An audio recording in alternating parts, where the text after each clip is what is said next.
Two things I've been seeing a lot this weekend, Spurs fans. Devin Vassell and him being misquoted in his post-game interview saying that he would take the three every time and not lob it to Wemby. Let's address that first part first before we get into things. Defenders got a little mixed up and, I was in the rhythm. Took the shot that, I take every time. And did you catch that, Spurs fans? I'm going to quote him. Took the shot that I, take every time, saying in regards to the three-point shot that he's used to taking, he takes it. Not, I would skip passing it to Wemby every time. So I wanted to get that, nip that right in the bud right away as we get into the video. Should the Spurs look at trading Devin Vassell? I don't ever slow up, no I don't take I got no love for the fakeness. If you wanna play tough and wanna hate this, I'll always show up and make a statement.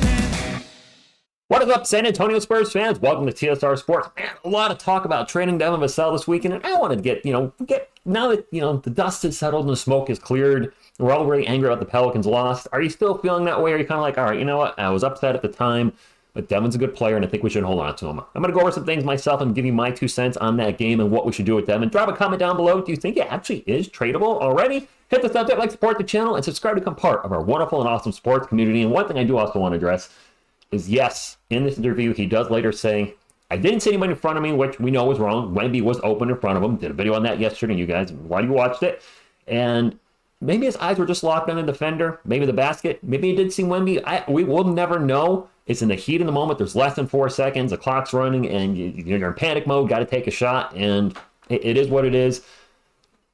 It didn't work out there. But I do want to pull up Devin's statistics as we take a look at how he's been doing for the Spurs since his rookie year. And his shooting percentage has gone up every year. 3-point percentage has stayed about the same, but his 2-point field goal percentage has gone up substantially over last season. Last season, he shot 48% from the field within the arc. This year, he's shooting almost 56%. And for all the selfish play I hear about him, his shots are down per game. 15.7 last year, 14.6 this year. He's become a more efficient scorer. The Spurs obviously believe in him. They gave him a 5-year extension, about $27 million a year, so they do feel that he's only continued to get better. Will he ever be a Robin to Wemby's Batman? Maybe not. Right now, he's playing that role as the second option. Maybe he would thrive as a third option, depending on who we draft later this year. I know a lot of fans have been critical of his shoot-first mentality. Spurs fans, he's a shooting guard. Shooter's going to shoot. That's what he's out there to do.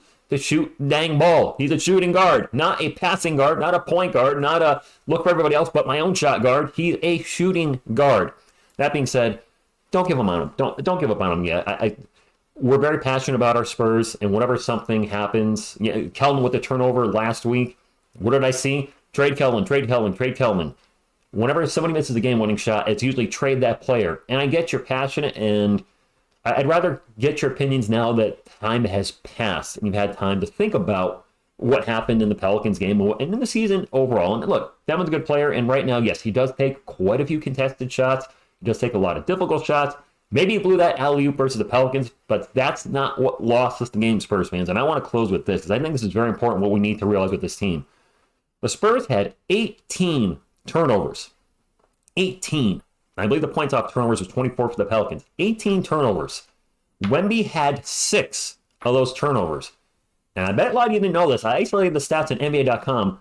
Wemby had a team worst -9 in the fourth quarter. When he was on the floor, the Spurs were -9. Believe it or not, Zach Collins in his limited play, the Spurs were a +8. I know. I don't get it. It is what it is. So with that stat, are you thinking now, well, heck, we should trade Victor Wembanyama?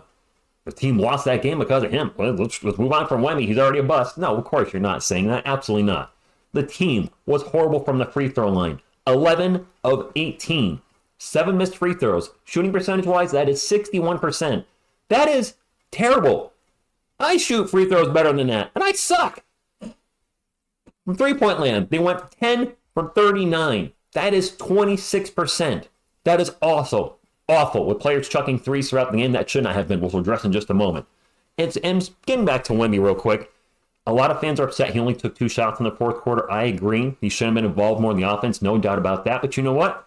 There were times when he had the ball and he passed it. I was watching the game with Miss TSR, and I see him on 6'7" Dyson Daniels. I'm like, Wemby, you got this mismatch. You're going to crush it. You're going to pass the ball.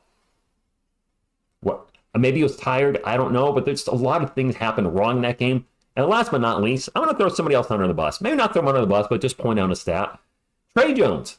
Our point guard, the person that's supposed to be El Capitan, facilitating the ball, playmaking, getting the ball to others, creating shots, for them, getting them the ball when they're open. He took the most shots in the fourth quarter, and he was 2 of 7.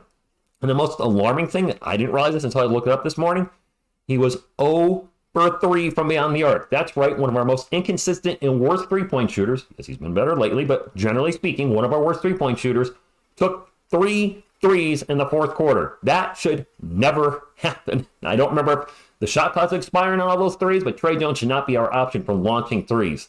The team lost that game. Not Devin Vassell, not Wemby, not Tre Jones, not Pop. The team. And this team has lost, I believe we're 10-40 now, has lost 40 games this year.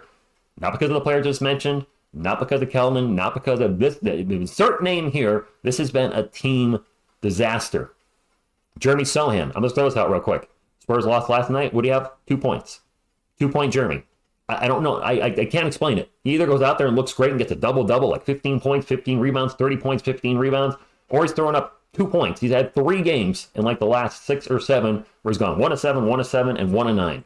I don't get it. Our team is amazingly inconsistent. Our bench has been abysmal at times. You know what? I still got positive vibes. You know why? Because this is a young team. We have a plethora of draft picks. We're going to have a ton of cap next year when all those dead contracts come off, and some other players are not going to probably be on the roster. Devontae Graham, Doug McDermott, that is what? $26 million right there, plus the $30 million of dead cap, so that's $50 million. Yes, Devin's contract, going up other plays, etc. But we should have plenty of cap space, and the team is going to get better.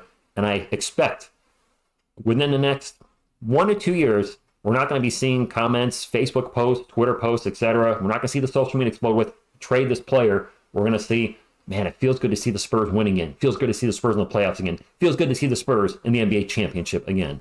Maybe not championship in 1 or 2 years, but somewhere down the line, we'll be saying that too. And we won't be trading anybody because we're going to have a championship roster. But thank you all for tuning in. Hope you have a great Sunday. And as always, go Spurs, go. And when I feel like this, I'm immortal. When I feel like this, I'm immortal.